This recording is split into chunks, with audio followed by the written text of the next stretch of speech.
Good morning. Welcome to Mornings with Ken Rosato. It is Tuesday, August 18th, 2026, and we will take your calls at 888-658-0234, 888-658-0234. Oh, and look at that, Pam, we got to turn it on. The phone is off. Give it 30 seconds before you dial 888-658-0234. And to kick things off, meteorologist Mike Favetta has the forecast near you. Weather is brought to you by Viking Pest Control. Visit vikingpest.com. So I'm telling everybody to dial up the thingamabob, and the whoozy whatchamacallit over here isn't even on. I'm looking down, I'm like, oh, we really do have phones and they're off. There we go. I gotta flip the doohickey in the back, and I gotta crank the carburetor, and it'll start. Good morning. Yep, So, yep, Mike, yep. did I see correctly that it's going to be like a gazillion degrees in Florida? We could actually, I say we because I live there part time. South Mhm. Florida could actually break a record today, right? Yeah, it's really hot, and that's what we're going to start off with the extreme heat and humidity, Ken, that contributes to heat stress because we know it's humid down across the southeast, but when you factor in this much heat helping to make that humidity feel so much hotter, it's really going to be quite impressive. We'll start off with New Jersey with a little bit of sprinkle activity that rolled through across the state overnight. That's why the ground is probably wet. A couple of raindrops lingering this morning on the car tops. That's a weak front that's pushing through. That'll ultimately clear out by later today. Down across the southeast, big high pressure anchored off of the Gold Coast of Florida. And what that's allowing is for all of this heat and humidity to park itself there, giving portions of South Florida that dangerous to extreme level of heat and humidity combined. And that even stretches all along the Gulf, even back over toward Texas. So it's this large area of hot and humid weather that doesn't move even through tomorrow. Look at tomorrow's forecast that builds more across the south and then even across Florida, maybe a little bit of a break inland, but still that excessive heat and humidity continues with likely the records being set. And we'll talk more about that in just a bit, but just to show how unusual this is, even for August, we would expect it to be very uncomfortable with the heat and humidity this time of year, but to have that level is quite unusual, even if thunderstorms are developing, as you'd expect later on this afternoon. Across the Northeast, we're nice and dry today, but we even tap in to some of that unusual heat and humidity through the end of the day, even through tomorrow, with a few showers and storms working through overnight into Thursday. Likely see a little bit of wet weather come through across New Jersey with the last round of storms on Thursday afternoon. Friday clears out beautifully. The low will be just off to our south, and then we see the high pressure build in for the weekend, looking very pleasant. So with that clear sky all across the southeast, you get these thunderstorms that bubble up across the south, and that will keep that humidity quite high across Florida over the next several days. And speaking of the tropics, that Saharan dust is starting to lighten up a bit, so we'll likely see more activity over the coming days, although there looks like there's this big plume that occurs over the next few hours and days there across the Sahara. We'll talk more about those all those weather elements coming up, Ken, with another weather check in a few minutes. Were you thinking of the word desert? Yep, that was it. Desert. Yeah. Yep. The only reason I was thinking of it is it sounds like dessert, and that's what's always on my mind. So here's the thing: if it keeps, we got to tell Pam the phone just turned off on its own. Gee whiz, why did that happen? All Did right, you we'll figure crank this it thing out. hard enough, or Yeah, just I maybe a gotta little I bit of gotta an put a extra little. kick? It needs more oil in the crankshaft. That's what it is. All right. So, and then it says it's not in session. All right. So people want to call now. They can't. Here, all this time we don't get calls and the system works. The time we're begging for calls, the system is off. So Pam will reset it, I'm sure. But we're going to get to a point where there's so much Saharan dust that blows Mm. over. You're going to go to the Sahara. It's just going to be a barren rock. Oh, well, there's a lot of dust out there. A lot of dust, a lot of dirt, a lot of sand. Gotta love It's it. all Gotta all love it. part of it. And how it impacts the weather is fascinating. All Yeah. right, sir. We appreciate you. Thank you very, very much. It is 74 degrees right now in northern New Jersey, 73 degrees in Trenton. Go to Los Angeles, it is 69 degrees, and it is already 83 degrees in South Florida. It's just a soupy. I will give you this because I live there part time and I used to live there full time. Right now, for the next like 2 weeks, this is the time you take a vacation in Alaska. I actually know Floridians who will go on vacation to the Carolinas right now, or they go to Canada or they go to upstate New York because it is not just the heat, but the humidity that is just so oppressively dank, and it doesn't let up in the middle of the night, early in the morning. Our director, Pam, who doesn't like the heat to begin with, she would despise. Oh, Pam, did I hear you right? You're going to Florida in the next few days? Yeah. So Pam, the woman who would like to live in Anchorage for the rest of her life, she picks the week out of the year that Florida is even unimpressive to Floridians. There we go. Good job, Pam. All right. Hopefully it cools off by then. It is 5 minutes after the hour right now. President Trump reportedly, oh, I'm sorry, I forgot. Pause. Forgot our traffic. Forgive me. Let us go to I-80 right now. We had some issues, and of course, they just took it off. Right there, there is a congestion issue. It's not an accident. But this is a congestion issue, and this is by exit 34 area. You could see it's just a little bit slow, and they just reported that earlier. There is some fog, spotty fog throughout the area. So just be aware that a lot of people tapping the brakes as they go through the foggy areas. So that's what we have there. The other things, really just the Hudson River crossings. If you check the Holland Tunnel right now, that's already 25 minutes on Route 139. Look at the solid stop on the left side of your screen. That's the right tube that goes into, and that's backing up all the way to the turnpike. Same thing over at the Lincoln Tunnel. It's not as bad. It's only about 15 to 20 minutes in. This is going into the Helix. You can see it's heavy, but it is moving very, very slowly, 15 to 20 minutes in to the Helix. Your best bet, even though it too is heavy, GWB upper and lower levels moving at about 15 miles an hour. You can see the upper level on the right, lower level is on the left. To Los Angeles we go. We have a collision reported now in Baldwin Park on the 10 at Route 57. There is a missing elderly person in LA proper, city of LA proper. Remind you that it is 4:07 in the morning in LA. So if you see a missing elderly person just wandering about, call the police.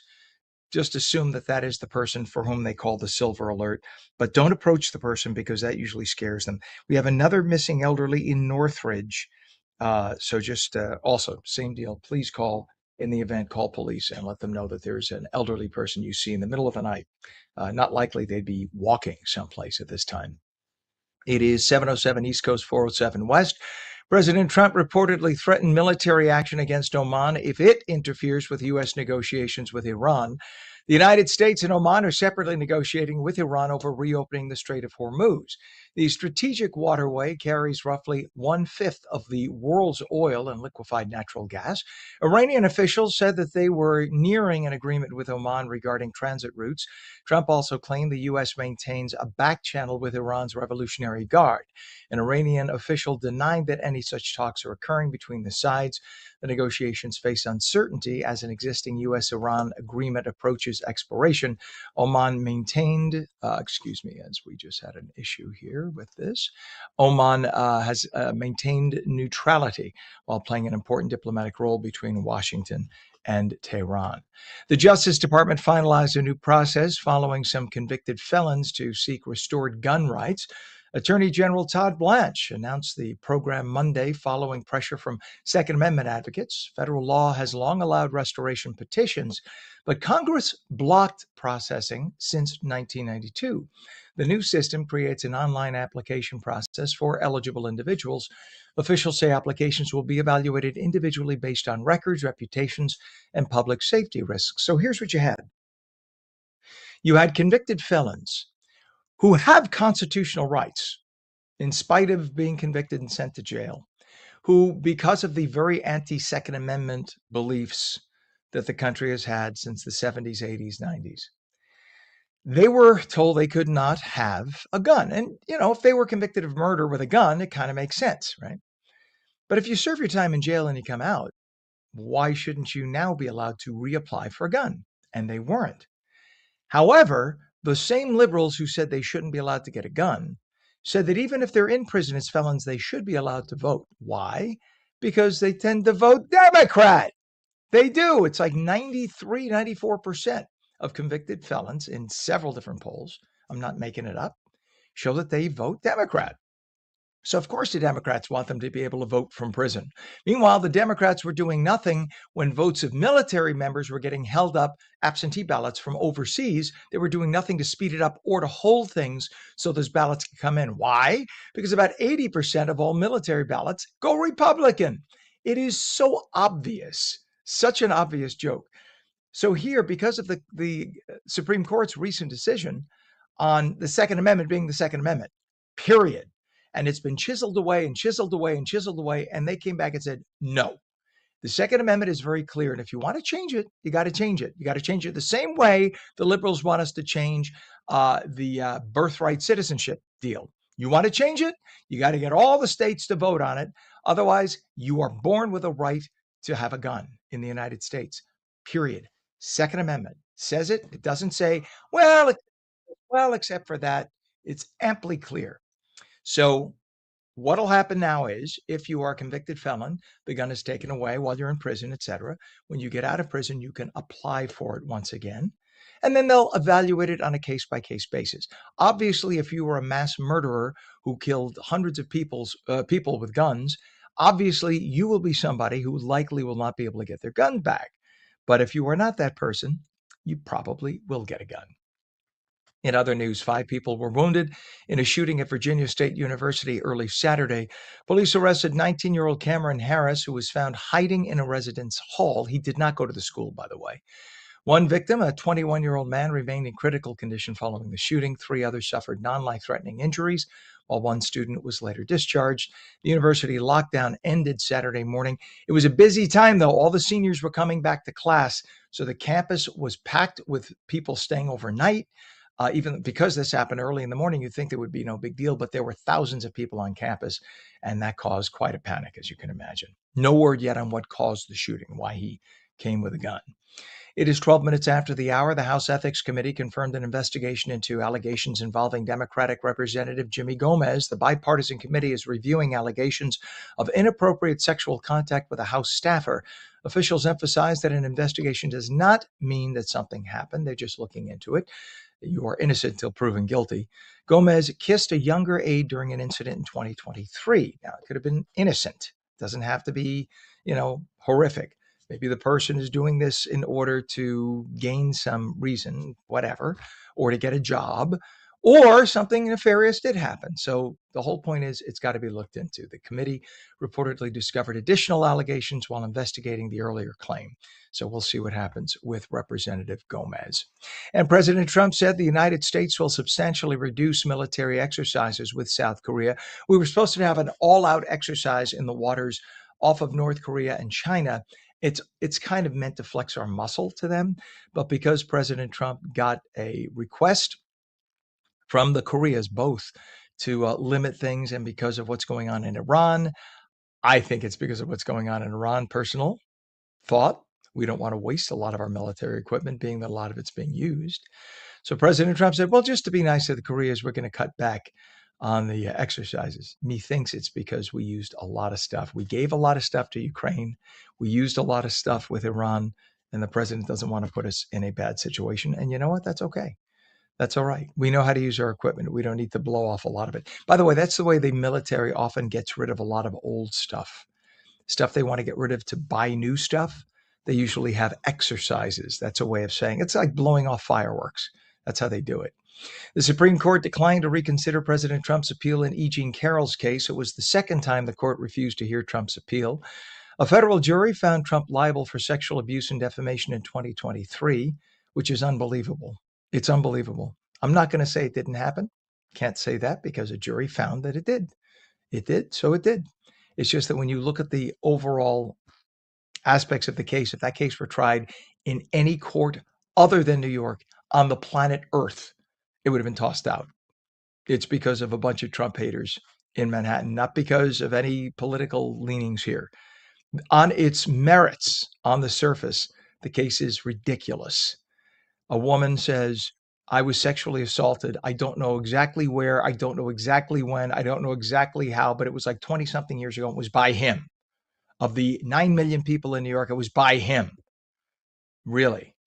The people in the store don't believe they remember ever seeing him in their store.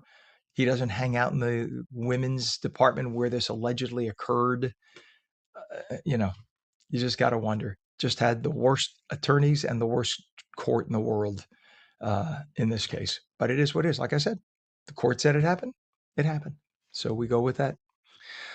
Selena Gomez and her mom are facing fraud allegations involving their mental health startup called Wondermind.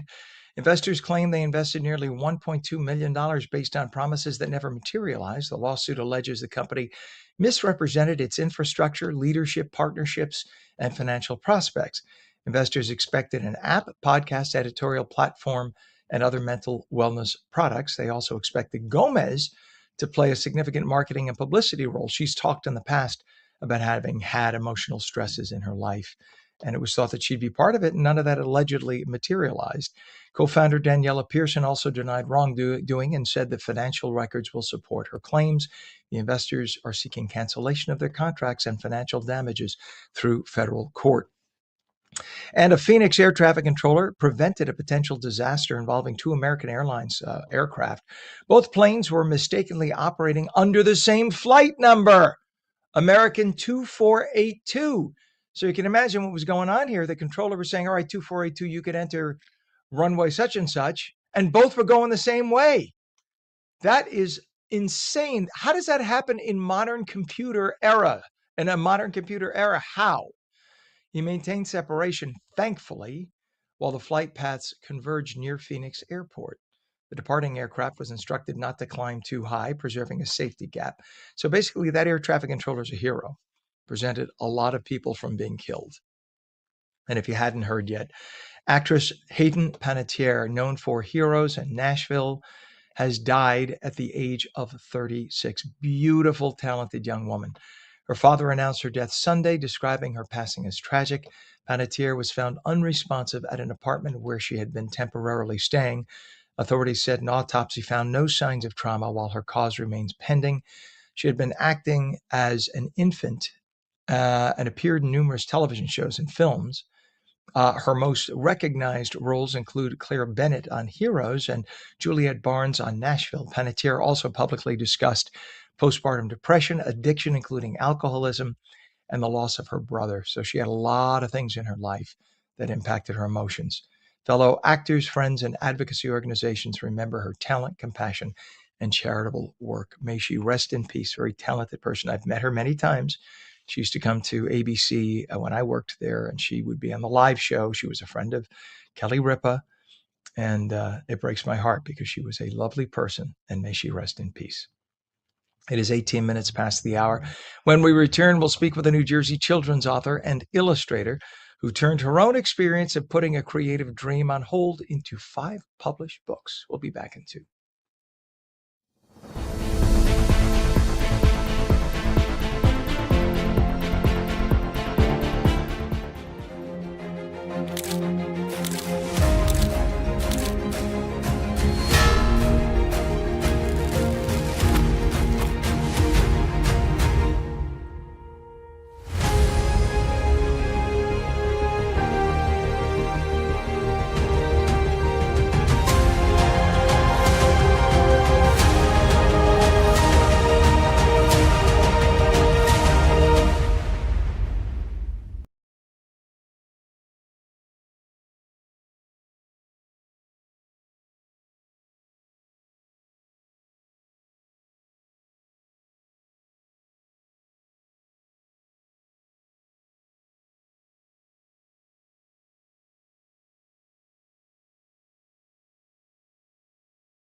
And welcome back to Mornings with Ken Rosato for your Tuesday, live in New Jersey and New York. And now we welcome Los Angeles. 15, make that 20 minutes past the hour. We'll take calls at 888-658-0234. We're having issues with the Pam.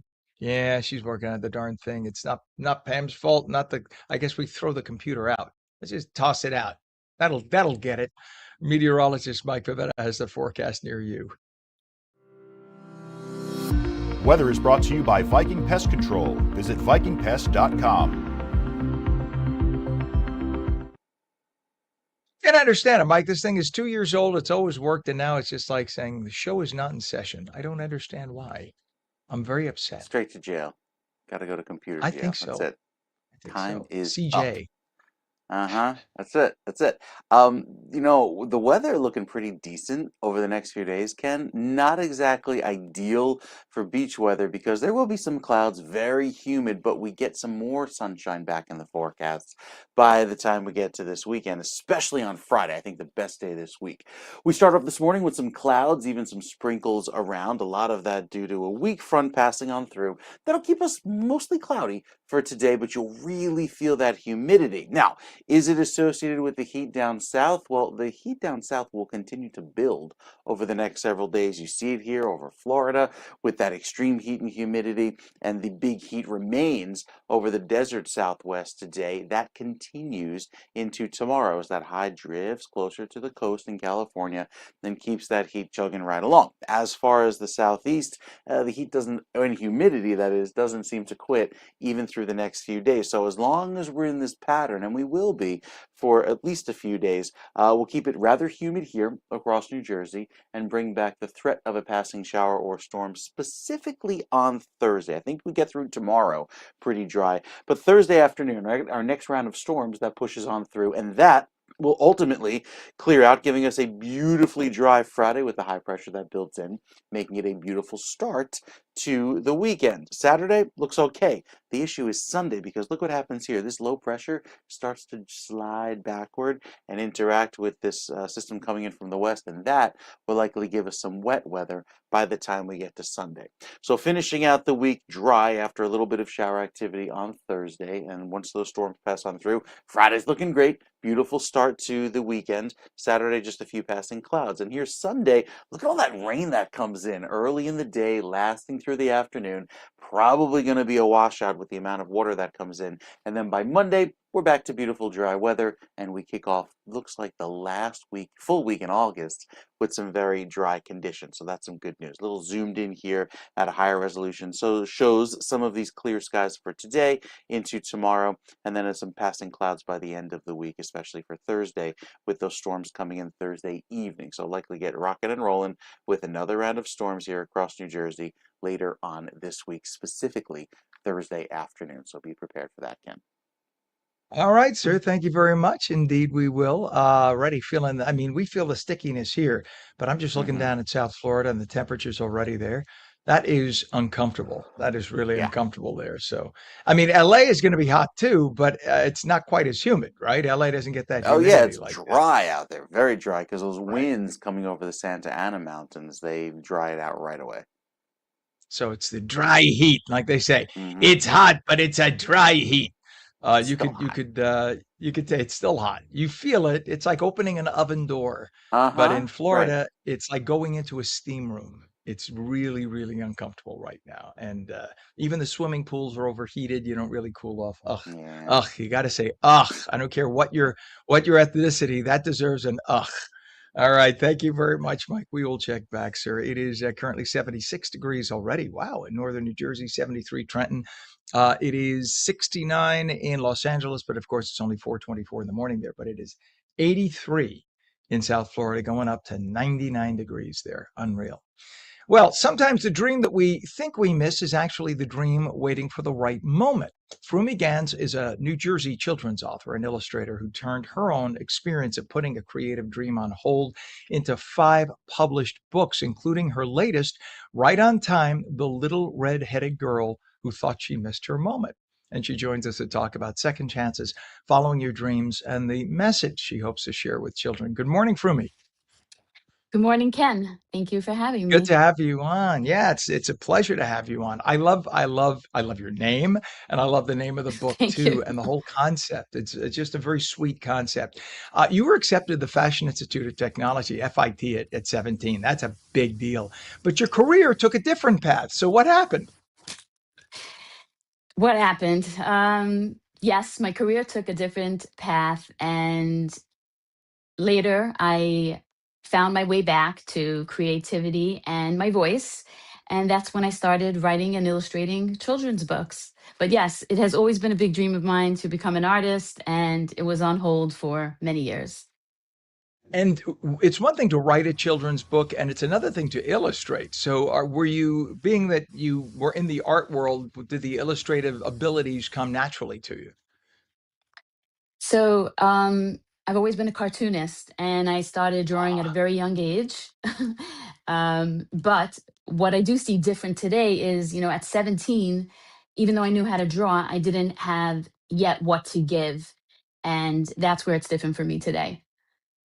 Gotcha. Gotcha. So when you decided to go in this direction and write the children's books, did you think that that was your future? Did you realize that you'd end up with a series of books, or was that something that sort of evolved?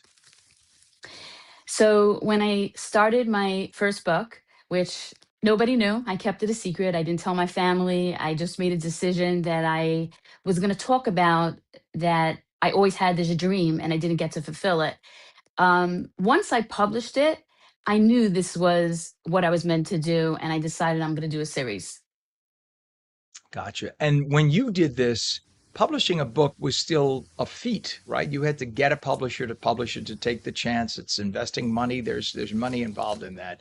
Today, it's sort of different. I know a lot of people who can go online. There are services that, self-publish and whatnot. So, like everyone I know who's had a child has attempted to write a children's book with their child's name or whatever. It's not the same thing. With all due respect to all my friends who have children who wrote their own, I put that in air quotes, children's book, it is not the same thing. It usually doesn't tell a story and have a theme like yours do. And your latest book, Right on Time, is inspired by your own journey. So talk about the story that is behind that journey. Okay, happy to.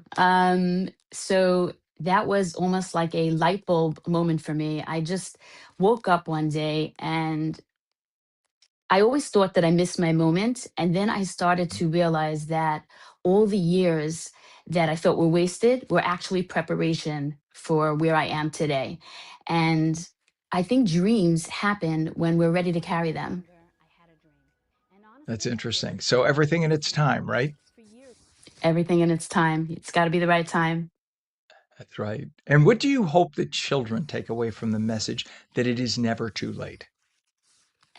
I hope they take a lot of my messages in the book, besides It's Never Too Late, to believe in themselves, um, dream big, be kind, be brave, and mainly always be you. And I think these Mhm. messages, should be taught to children at a very young age.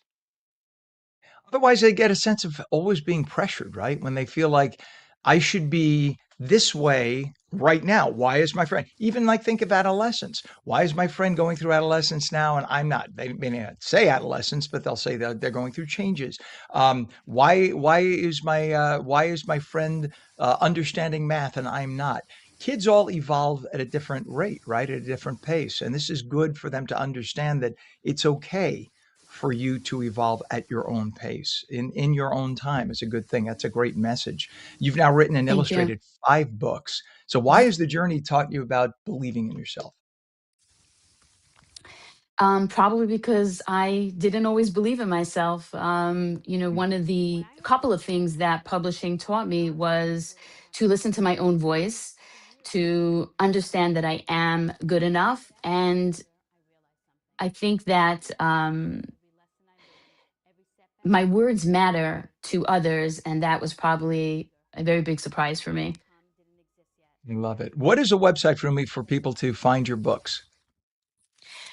My books are found on Amazon and Barnes and Nobles in three formats, actually, in paperback, Kindle, and I've created 5 audiobooks as well. I love it. I love it. Audiobooks are Thank great. you. I've discovered audiobooks only recently myself because I do a lot of like 90-minute road trips. And what a wonderful way to get in a book. At first, I used to frown on audiobooks, and now I love them.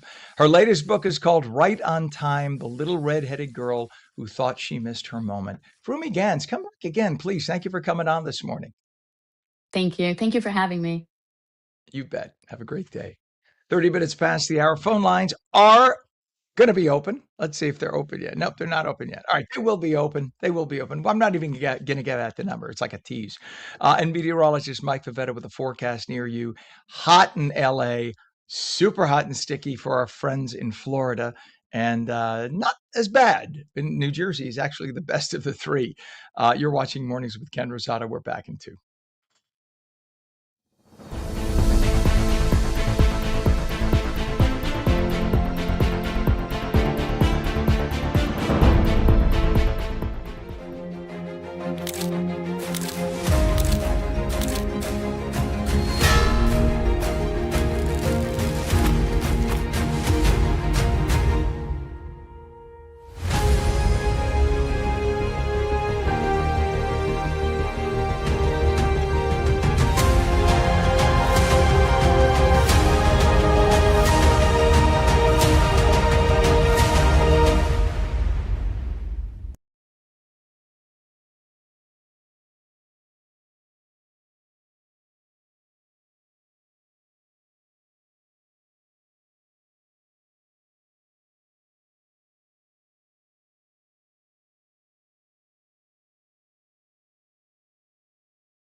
Very good morning. 33 minutes past the hour, Tuesday, August 18th, 2026. Welcome back to Mornings with Ken Rosato, live on the East Coast and the West, and our friends in Florida. Welcome to you too.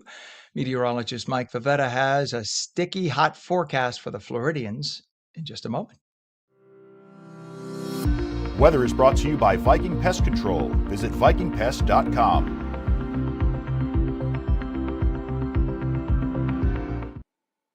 Boy, oh boy, Mike, if you were to draw a distinction of the 3 regions of the country where we have channels Hmm. and how different they are right now, it's amazing. You have baking heat on the West Right. Coast, sticky, humid, soupy steam in South Hmm. Florida and Yeah. much of the state, and then an average late summer day in the Northeast. Uh-huh. Ken, There, it was do I get nine. my junior weather badge? You do, you do. Good job, good job, good job. But I was going to mention, this is rough. Like, I remember going down 9 years ago this month, drove down to Key Biscayne and thought, oh, it'll be a nice beach day, right? Oh my gosh. August in Miami is horrendously humid, brutal. The water in the ocean felt like a bathtub. Wasn't even refreshing. It was just hot. Yeah. It was like it was gross, and you couldn't cool off. You were just sweating all day long, all night long. So yeah, this is the type of I weather had that. there are certain beaches in South Florida Hmm. that are, believe it or not, because Florida is the deep South, they are historically black beaches that Hmm. literally African Americans who lived there could only go to certain beaches. And that happened right into the early part of the 20th century, sadly, is part of our history. But those beaches happen to be some of the more beautiful beaches in all of Mm-hmm. South Florida. And I remember, and of course, now I'm forgetting the name, but somebody will tell me, um, taking some cousins who were visiting about 20 years ago, 25 years ago, visiting us in South Florida, Chris and me. And we went to this particular beach because of its history and everything else. We wanted to take Right. pictures there. And it was around this time. The sand, you even wearing shoes, you Mm. could feel the rubber on the flip-flops getting Ugh, soft. That's how hot the sand wow. was. And the ocean temperature, the surf temp was 96 degrees. I didn't think it could get that hot. That's So it was, unreal. yeah, 96. So it was Yeah. actually like you put your toe in the water and you went, ah, it was actually hot. Hopefully you didn't make it sound as effeminate as I just did. But you dipped your toe in the water and it wasn't just uncomfortable. It was Yeah. hot. It was Right. almost as hot as having the tap water too hot on your hand. It Right. was Right. awful, Yep. awful. So Yep. that's why That's it. I say, and that we know statistically and historically, prior to air conditioning, South Florida didn't have much of a population until the 40s, and that's when it started to blossom. You really couldn't live there year round prior to then. Mm-hmm. No, no, no. It's really uncomfortable. And even out west, where that heat builds as well, out toward Vegas, out toward Southern California, this is the time where I remember the key card melted for the hotel. You picked it up out Mhm. of the pool, you left it in the sun, and just kind of drooped. Yeah, because it Oh got to my like God. 120 degrees in the afternoon. Remember, air temperature is measured in the shade. If you're in the sun and you leave your phone or any sort of material in the sun, yeah, it could be exposed to that heat and change form rather quickly.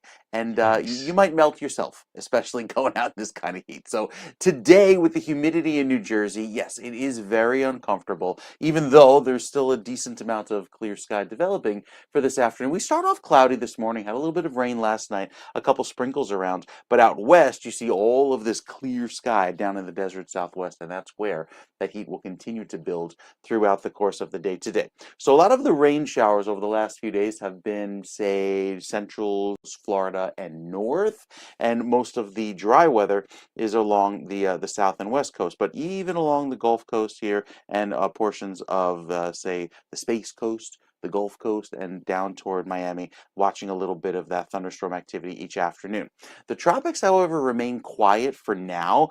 We may see some activity in the next few days, but for now, we're quiet. So out west we go, where that high pressure is in control, allowing for a lot of heat and humidity to develop, even where the winds are blowing over the mountains, allowing for the drier air down toward the coast, but there's still enough of moisture there through portions of Arizona, especially toward the higher elevations out toward Flagstaff, where you'd find a little bit more of that heat building through the course of this week. Down toward the coast there, down along the Southern California area, that's where the dry weather remains, and it remains very hot over the next few days. So, with the heat building as we head into the last few days of August, I know I can't believe it. Already August 18th, looked at the calendar, didn't believe it. There will still be plenty of hot weather ahead, even I think as we head into September. We'll take a check of what happens long term going into the next 2 weeks, taking us into September with the climate outlook, see if there's any relief on the horizon, Ken, with your next weather update. All right, sir. Well, we have a little time to kill here. So Mm, I thought those national day calendars, today is like national, like 20 different things day. right. And one of the things it is National Fajita Day. Can you recall when you first saw, smelled, or heard the sizzle of a Yeah. fajita, where you were and what restaurant it was? I think it was one of those fast chain restaurants.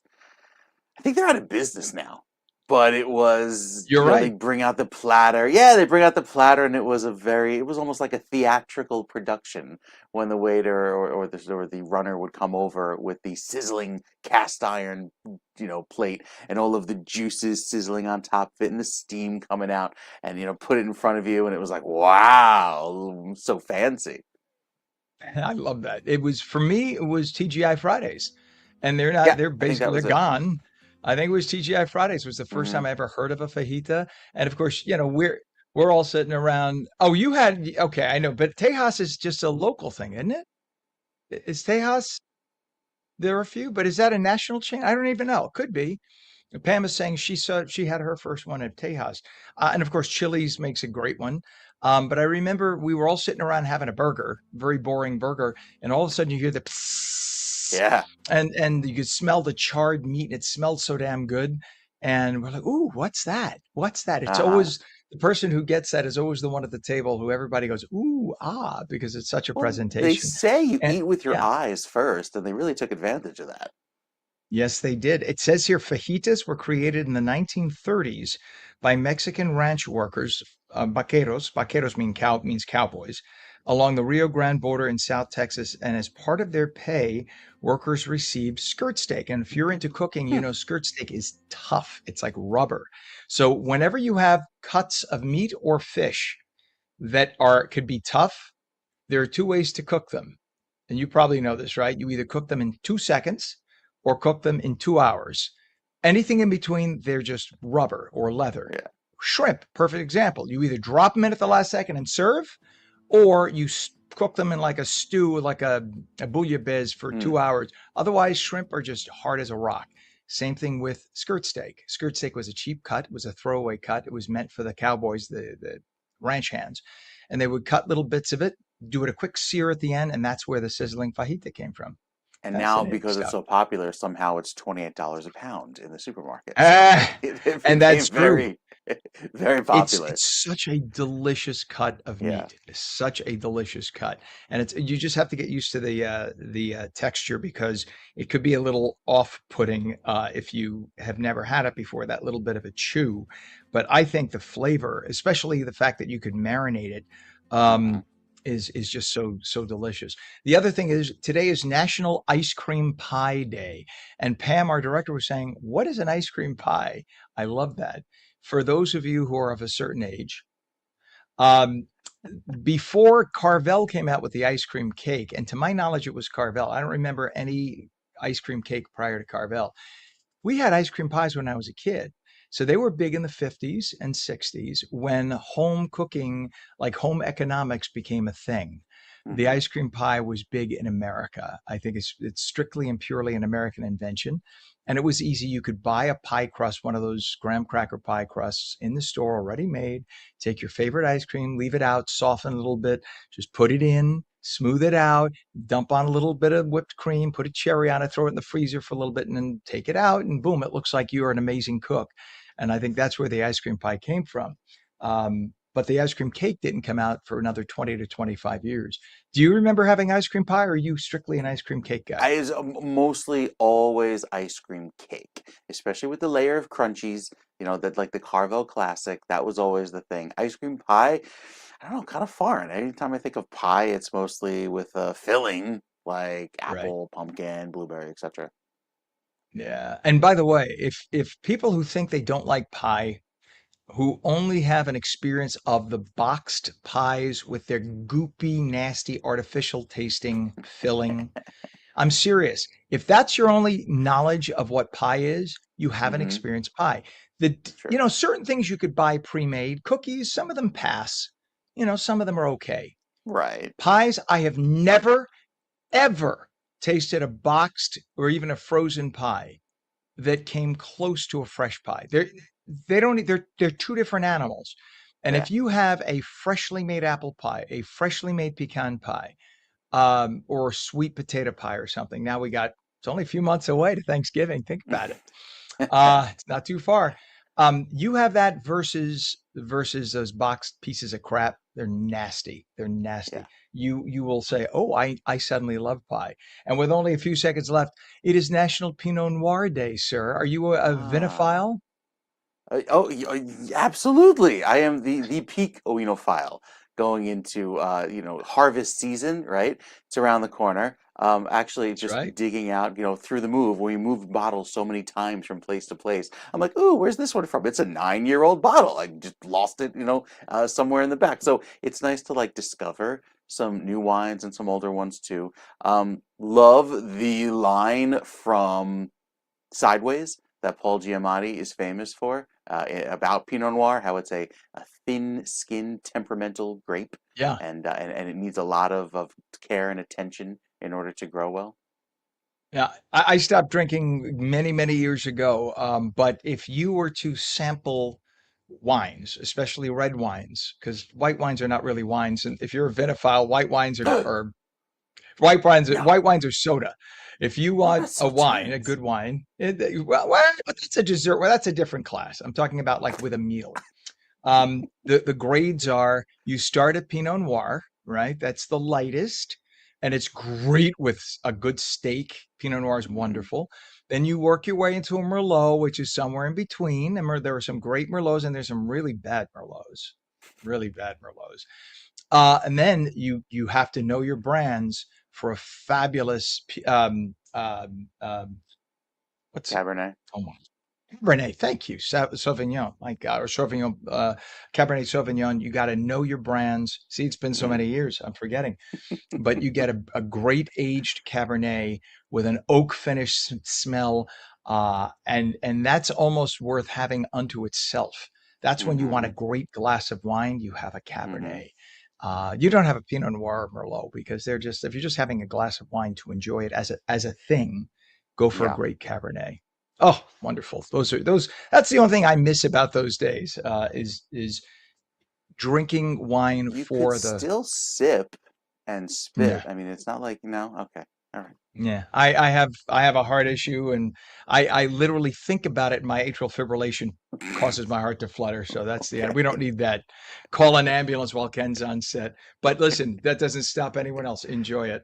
All right, Mike. Always a pleasure chatting, sir. We will be back in just a couple of minutes after the break. It is currently 73 also in Trenton, 69 nope, 70 now. Los Angeles 71, San Diego, and it's already 84 degrees in South Florida.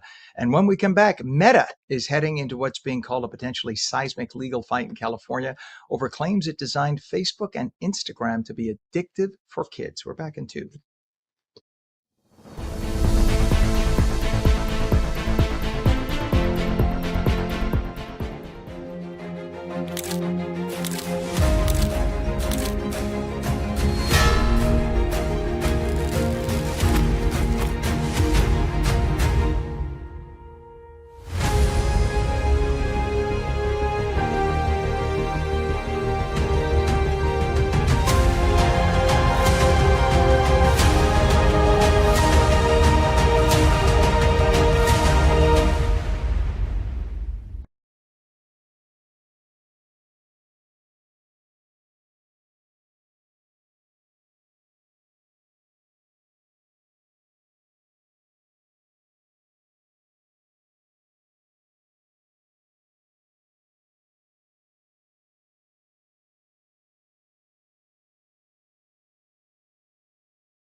And welcome back to Mornings with Ken Rosato. It is 49 minutes past the hour. Meteorologist Mike Favetta has the forecast in your city.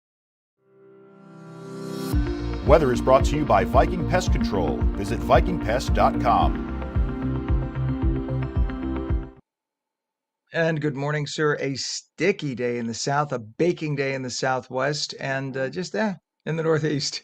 Yeah, a little bit of cloud cover to start the day here in New Jersey. However, there's a little bit more clear sky on the way by this afternoon.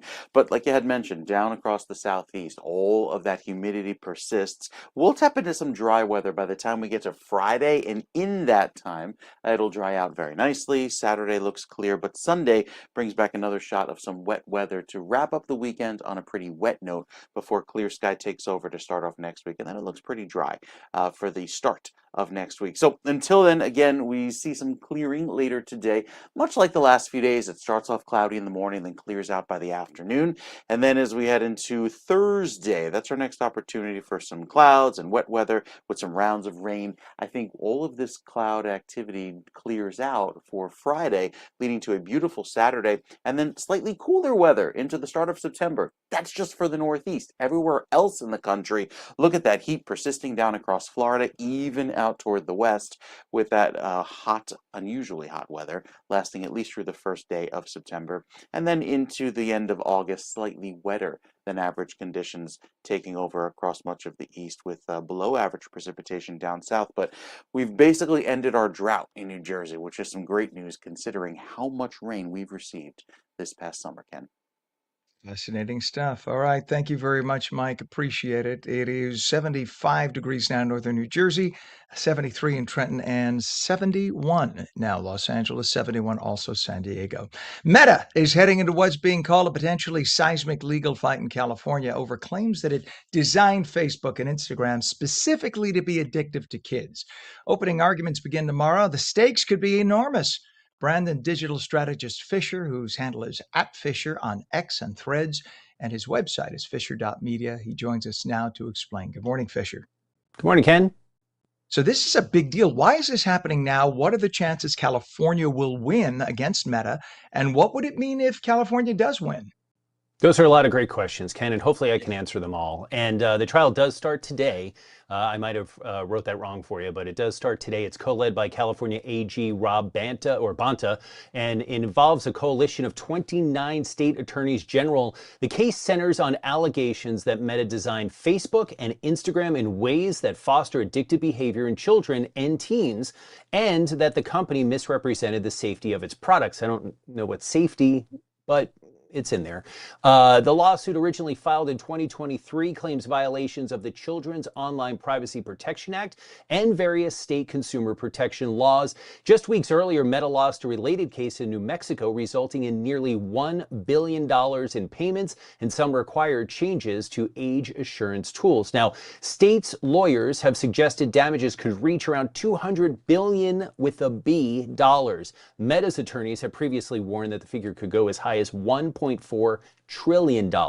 Beyond money, the states are seeking permanent nationwide injunctive relief, including deletion of under 13 user data that's under 13 years old, their user data, and the algorithms trained on it, plus removal of various features such as infinite scroll, autoplay, something, Ken, that you like, beauty filters, and other engagement optimized algorithms. Meta has called the claims unsubstantiated and financial demands vastly disproportionate, while arguing the state's lack of proof of specific harm and the targeting of industry-wide issues like age verification. So Meta's not down with it.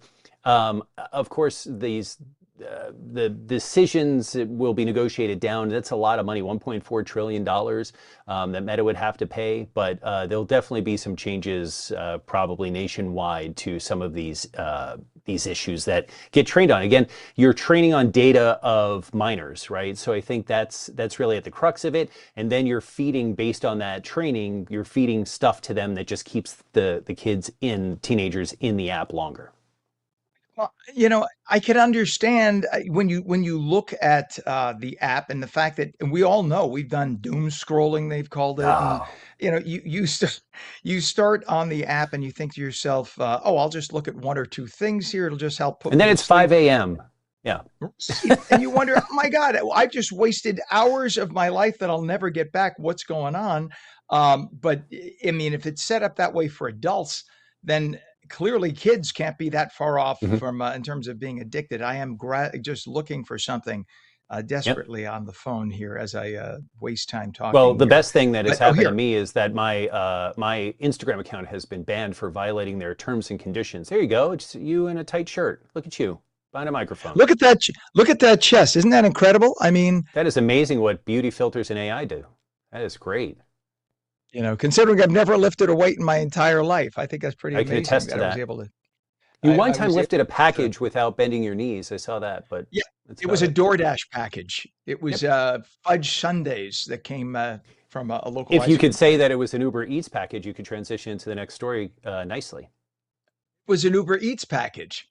Perfect. Also, Uber is teaming up with a drone company called Zipline and setting a big goal: 1 million Uber Eats drone deliveries a day by the end of Yep. 2029. Service starts in Houston and Dallas later in the year. Is that true? Please take all the story. Yes, the drone delivery company is called Zipline, and yeah, as you said, I'll skip down to line 3. Actually, I'll skip down to line 4. This marks the first time that Zipline's drone delivery will be fully integrated into a major retailer's app. Currently, if you want to use Zipline services, you need the separate Zipline app. The partnership is part of Uber's broader push to build a hybrid delivery network that combines human couriers, sidewalk robots, and drones. Uber already has existing drone partnerships with Flytrex in Dallas and a company in Ireland, plus more than 30 autonomous vehicle partners across its businesses. Zipline, which started by delivering medical supplies in Rwanda, already serves U.S. customers, including the Cleveland Clinic, Walmart, and Chipotle, and the deal comes as other players scale drone delivery. Amazon aims for 500 million packages by the end of the decade, while Google's Wing is expanding rapidly with Walmart and others. I was telling Pam before you guys took me that the Walmart by me delivers packages. So my neighbors, I'm standing outside with Dexter as he pees. Dexter is a dog, by the way, just not a random person in my backyard that pees. And then you just hear the you see the drone come over and lower the package, and then the little hoist goes up, and then the thing takes off like Independence Day, where the aliens are skirting away. But yeah, it's pretty wild to see. And for those wondering, the way they don't drop the package unless you get on the No. app. And you Mm-mm. have to get on the app and say package here, boom, and you tick And they on it. don't That's how drop it them. works. It comes down in a Right. little But thing, or it lands in your backyard or front yard, and it'll open and the package will nicely come out. And they but it deliver won't. eggs and milk and things like that. Right. But it will not open unless you communicate that, yep, it's here. Boom. Because I've seen a friend do it and it's amazing. Because that's the first thing I thought is, what if somebody steals your package? It's actually safer to get it delivered by drone than to have a guy leave it on your front porch and have porch Yeah, you pirates steal. pick drone delivery, so it's not like you're a normal delivery with Amazon. You're just picking delivery and it comes when it comes in the window. This is saying you want to pay extra for the quicker delivery because you're making a pie or a cake and you need milk and eggs Right. and apples and things of that sort. So you know it's on the way and they tell you it's leaving now. But it's wild. I'll send you a picture of the drone landing area at the nearby Walmart. There's just a guy in a shack that gets the packages from the store and then loads it up in the drones, and then they take off and drop them down. Well, we did the story a couple of months ago Hmm. with the pizza. There's now a company Yep. locally that is now delivering pizza by drone. And the amazing thing is, because pizza, after a couple of minutes, it's not the same quality once it gets cool. So any other Unless kind it's of in the delivery morning by after the a late night. yeah, it's a whole different story. That's you eating something cold and with holes in your socks, and I don't even want to imagine that. But the whole thing with the pizza, you want it to be, within 5 minutes. You got to have that Yep. hot, fresh, melty. That experience still happens. And as you said, if you're in the middle of cooking something, nobody can get the product to you faster than a drone. Mhm. Because Yep. anybody else, even if you drove to the store and back, by that point, it's an hour later. But if they Yep. go to deliver, it's half an hour later. If a drone comes, it's 10 minutes. Yep. Nothing can get it to you faster. Right, and it's as the crow flies, so it's not on a road in any way. And then I'll add this final piece, as Pam said, "Oh, I haven't seen them in my neighborhood." You will. Like, Yeah. you are going to see and hear these things all over the place. It's going to be wild because if Amazon's doing it and Walmart's doing it, and there are other delivery companies like the local pizza place, it will be. And right now, it's usually drone delivery is under 8 pounds, I think, is the number. But Right. the bigger the drones, the more stuff that they can deliver. See, my fear is when the first drone drops a package because of high winds or something, and somebody Mhm. gets hurt, God forbid. There's That's when it's there going are to be a safe. regulations as to how when they can fly and how they can fly and what conditions and all. So hopefully that they are stuck to, if I that's the hope. proper way to say But that. you know, things evolve. Things evolve. We'll see where it goes. We're going to say, remember back when they had rules? We'll see. We'll see where it goes. All for convenience. All right, Fisher. Thank you very much. And that is, of course, Brandon Digital Strategist Fisher. Be found at Fisher on X and Threads and through his website, fisher.media. We always love having you on, buddy. We'll see you again next week. See you next. Yep. You bet. For those of you watching on LACA on the West Coast, stay tuned for your local news. If you're watching on New Jersey, we'll be right back live with New Jersey news, opinion, weather, and traffic. Thanks for watching Mornings with Ken Rosato.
All right, good morning. It's 8:03, Tuesday, August 18th, 2026. Welcome back. This is Mornings with Ken Rosato on New Jersey Mornings, taking your calls at 888-658-0234. Meteorologist Mike Favetta has the forecast near you. Weather is brought to you by Viking Pest Control. Visit vikingpest.com. All right, Mike. So the Northeast is actually probably going to be the best off in terms of heat. It's true. Yeah, even though there's a little bit of noticeable humidity, palpable as soon as you step out the door, Ken. We start off the morning with very muggy weather. Temperatures only in the 70s, low 70s, but it's the humidity that basically matches that. And the dew point holds in the low 70s, which means the air is pretty much at saturation, which is why there's some fog around across most of New Jersey this morning. Temperature is a few degrees warmer than this time yesterday, but it's the clearing high in the sky that's allowing for that fog to develop early this morning, even with a few sprinkles that rolled through earlier today. So with some breaks in the sun, we actually make it up into the upper 80s with that very humid feel lasting through the afternoon. Shouldn't spark off any storms, but there will be a clearing later on this evening that will allow for very pleasant weather to take over into the end of the week. Have to make it through some rain tomorrow, another day filled with clouds, more humidity, very muggy weather. And then by Friday, we're back to beautiful dry conditions. It'll really look pretty all day long, probably the only day this week that we have gorgeous weather, because by Saturday, back to some showers early on in the morning, and that will likely lead to a wet finish to the weekend with some more rain on the way. So after today, which clears out nicely, but it does get hot, some storms on the way for tomorrow, pretty wet. Friday looks beautiful, but the weekend, kind kind of wet yet again. We'll talk more about that in detail coming up with another check of your forecast in a few minutes, Ken. All right, Mike. And and listen, if we pay a little more money instead of a forecast, can we get a 5-cast? Yeah, 6-cast. This is why I'm old. I should be doing dad jokes, even though I'm not a dad. There you go. All right, Mike, we appreciate you, sir. We'll check back. It is 75 degrees already, northern New Jersey, 74 in Trenton, and it is now 71 degrees Vineland. No, 74 degrees Vineland, 71 degrees in Cape May, excuse me. In terms of traffic, we have an incident to tell you about. Let's go over to the Turnpike, shall we? And this is we got two things on the Turnpike now. We have a crash on the Turnpike westbound entrance ramp by the Goethals Bridge exit to interchange 13 Elizabeth with the left lane blocked. You could see what's going on there as everybody's headed in that direction. Also, there's a crash on the Turnpike just happened. Eastern Spur northbound, north of interchange 15 WI 280 in Kearney. All lanes open, but things are slow now. Route 10, we have a crash investigation, both directions in the vicinity of Murray Road in East Hanover. All lanes closed eastbound. And it says, yeah, now closed westbound as well. So that's a mess. That's Route 10 through Murray Road in East Hanover, all closed up. So just avoid that area altogether. Looking at the Hudson River crossings right now, the Holland Tunnel approach is bumper to bumper. It's been that way all morning long. Look at that line, the double line of or triple line of cars going in. That backs up about 1.5 miles to the New Jersey Turnpike on Route 139. It's going to take you about 45 minutes in. Over to the Lincoln Tunnel, not much better. That's been a mess this morning. Usually the Lincoln is not as bad, hasn't been as bad. But look at this.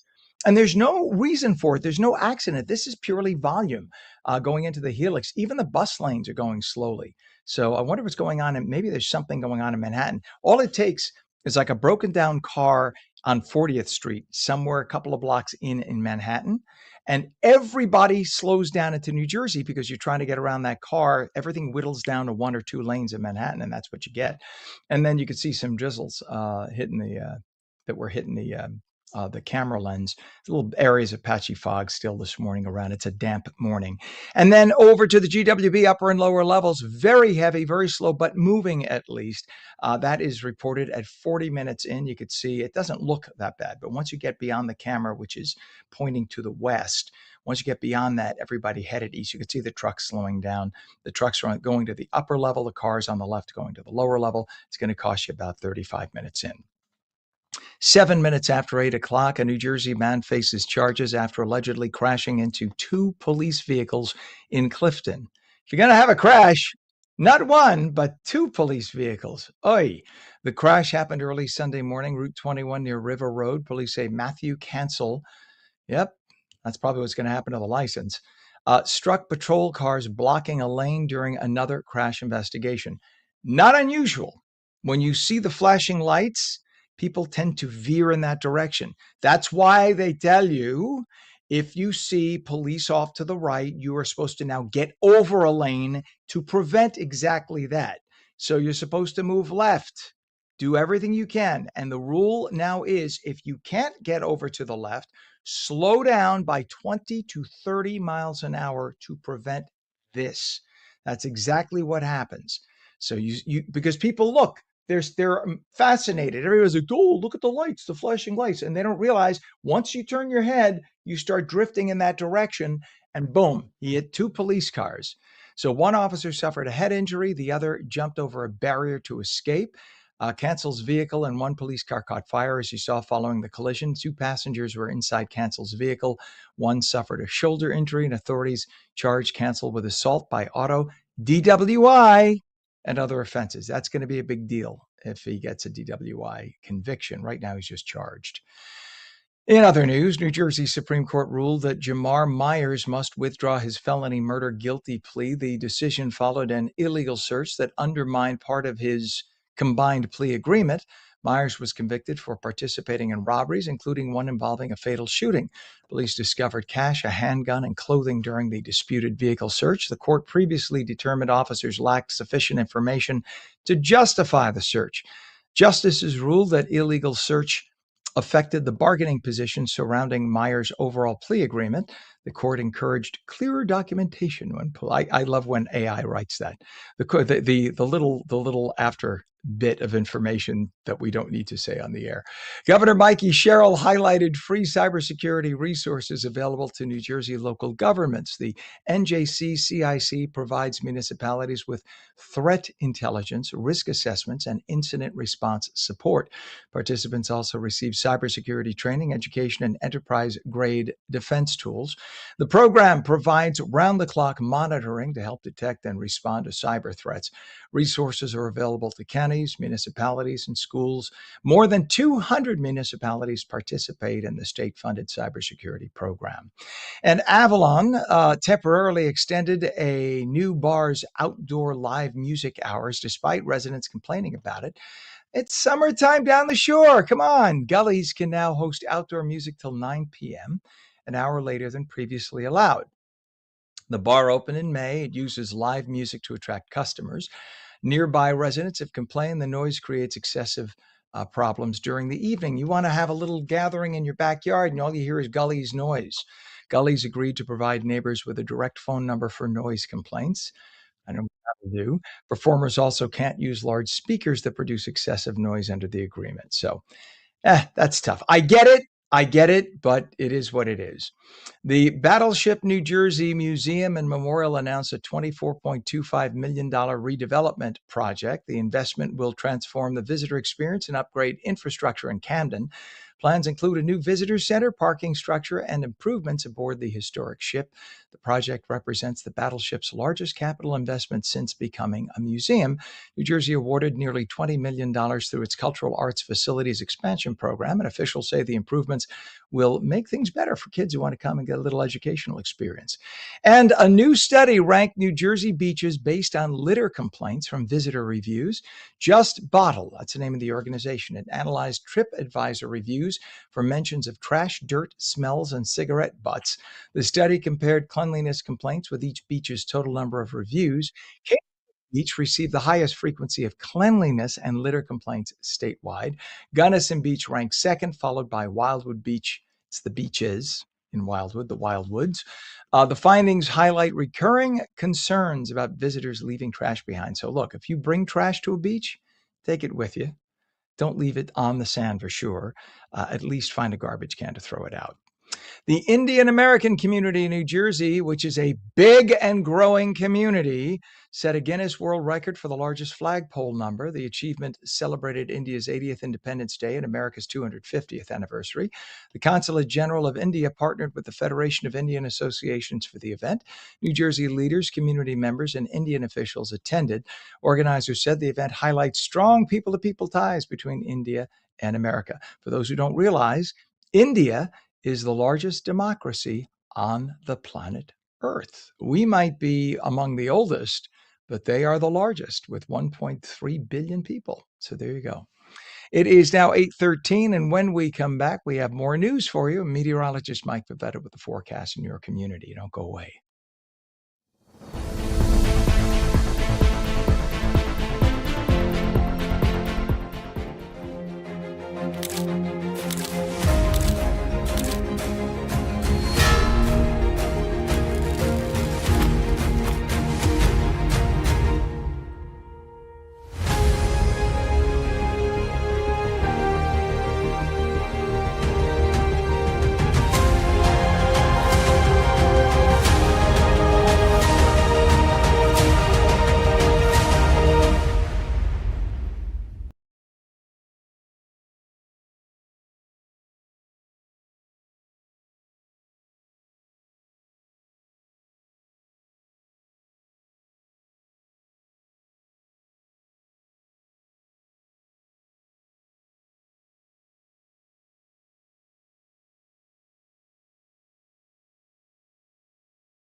Welcome back to On New Jersey Mornings. I'm Ken Rosato at 8:15. Areas of patchy fog this morning, then partly cloudy today. This is going to be one of the better parts in the whole country to be in. Meteorologist Mike Favetta will explain.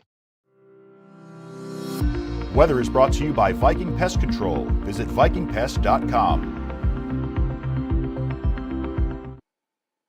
Man, Mike, usually I'm the biggest cheerleader for South Florida, but not today. I would tell No, you yeah, stay as far away as possible, even it's so right down true. to Georgia. Georgia and South Right. Carolina are going to be hot and sticky. It's just that whole Most of southeast. the southeast, yeah, all of the southeast with that very, very humid, uncomfortable feeling, just swampy going through the next few days. Here in New Jersey, kind of a taste of what's happening down there with dew points very high, the humidity high, the visibility low in the last few hours. We've seen these numbers rise a little bit, but still quite a bit of fog out there on the roads, especially up there in the northwestern corner of the state where the clouds are starting to clear out, but we'll still have kind of a gray scene most of the morning.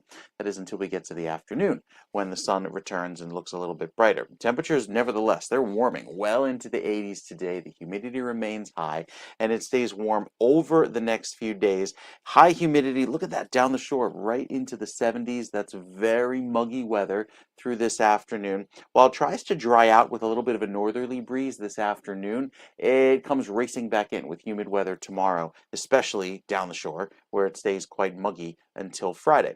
Friday looks beautiful, lots of dry, comfortable conditions. It'll feel lovely, lots of sunshine, less humidity, but the weekend looks to be a bit wet, especially to start and then again to finish with more rain on the way by Sunday. So for today, UV index is at a 7, which is high, as we enter what is the kind of the tail end of the summer season.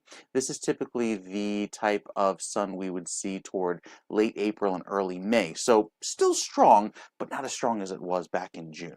Going into the next few afternoons, we have all of the clouds around today, partly sunny, like Ken mentioned, but tomorrow clears out nicely, especially early on, and then we have some rain that comes in by the afternoon with some wet weather to finish off our Thursday. Likely all clear and dry on Friday with a nice northerly breeze. Temperatures remain in check in the 70s and 80s. It'll feel great. And then by Friday night into Saturday, more rain comes in to start off the weekend. So it's a little bit wet by the time we start off this weekend. And that's what you see here on the weekend forecast. Rain both days, more heavier showers arriving for Sunday with that rain taking over even into the evening hours. So a bit of a wet weekend shaping up, Ken. Got to enjoy that Friday if you can. All right, sir. Thank you very much. Much appreciated. We do have a little bit of traffic to tell everybody about. 75 degrees northern New Jersey, 74 in Trenton, 70 in Cape May. A little cooler down by the shore there, way down. You get that little ocean breeze. And then it's 74 degrees now in Vineland. Some, let's see, crashes on well, what do we have here? Route 10. Crash investigation on Route 10, both directions in the vicinity of Murray Road, East Hanover. We have lanes closed in both directions. So that's an absolute mess. New Jersey Turnpike Eastern Spur, we have northbound a crash north of interchange 15W. All lanes are open. Crashes off to the side, but you could see causing a little bit of a slowdown. There it is. So it must have been just between those vehicles. It's off to the side, not causing a major problem. That's a good news. The good news there. Another issue on the Turnpike. There is a crash westbound by the entrance ramp by 278, interchange 13 Elizabeth with the left lane blocked there. And then your Hudson River crossings, the Holland Tunnel, typical mess right now. It's going to cost you 45 minutes in, 139 approach from the Turnpike into the tubes, just bumper to bumper. Look at that. It almost, if you didn't see the local lanes on the right moving, you'd think this is a still picture. But I guess some rain hit the lens. So even though it's blurry, it's at least visible today. The other day, it was like invisible. It was just so much schmutz on the lens. Over to the Lincoln Tunnel approach, the Helix approach is very heavy. Today, it's about a 40-minute ride in. You can see that little slowdown. When the bus lanes get a little slow, that's when it's not good. This is not as bad as it was, but you can still see. You see right by the overhead is where then everybody hits their brakes there and just kind of stops. So that's going to cost you about 35 to 40. GWB upper and lower levels, your best bet. It's only about 30 minutes in right now. Not bad at all on the 8095 approach. Look at that. This is the back view, which is a good thing. When they show the back view, that means things are actually improving. pretty well. So I bet you that's under 30 right now. That's a good deal. It is 8:20, and President Trump reportedly threatened military action against Oman if it interferes with U.S. negotiations. The United States and Oman are separately negotiating with Iran over reopening the Strait of Hormuz. Now, the strategic waterway carries about a fifth of the world's oil and liquefied natural gas, LNG. Iranian officials said that they're nearing an agreement with Oman regarding transit routes, but Trump says the U.S. maintains a back channel with Iran and the Revolutionary Guard. An Iranian official denies that talks are happening. Here's the problem. You have three different groups in Iran doing talks at the same time.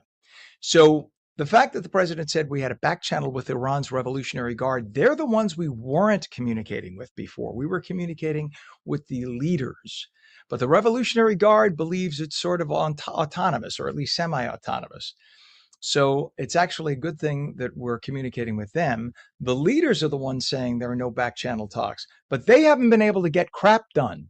Every time we cut a deal with the leaders, everything gets reneged on 2 minutes later, and that's because the Revolutionary Guard controls the military.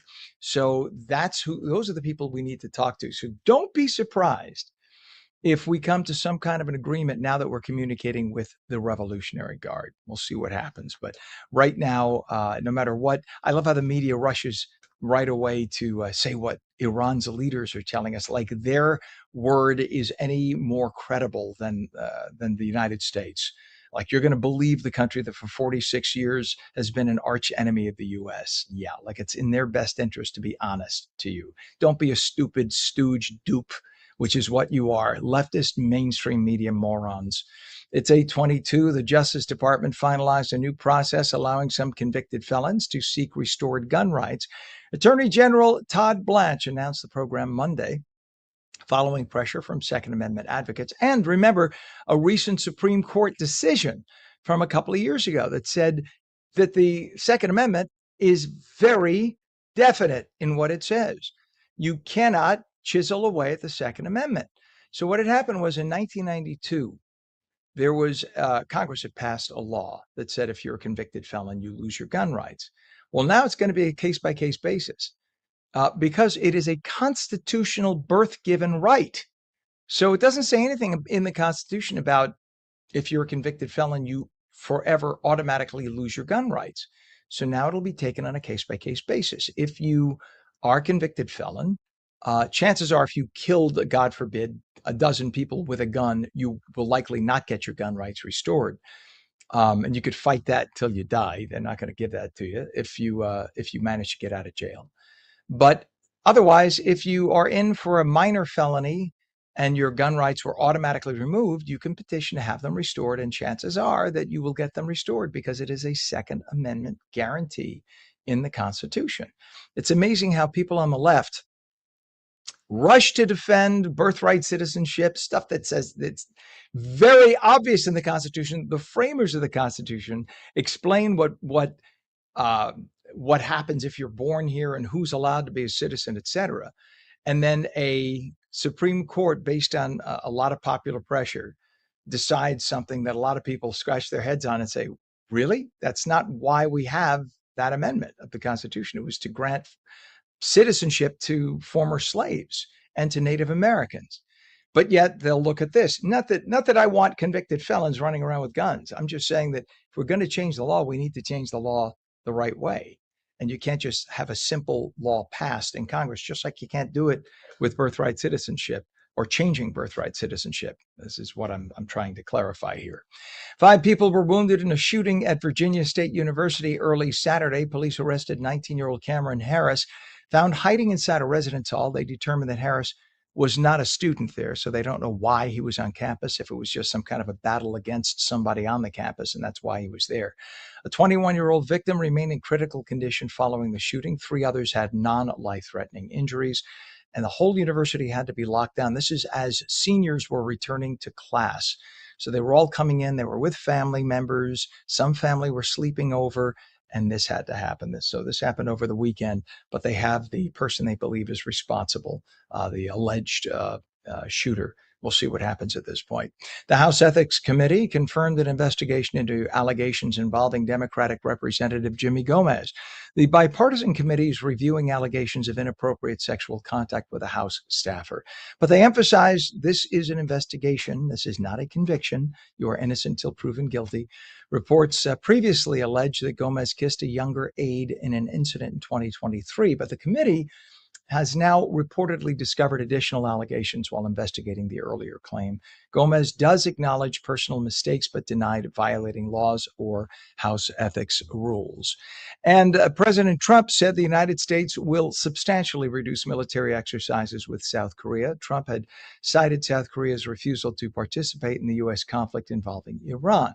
Now, you can look at this several different ways. We were supposed to, usually when you have military activities with another country, it's to get old military equipment.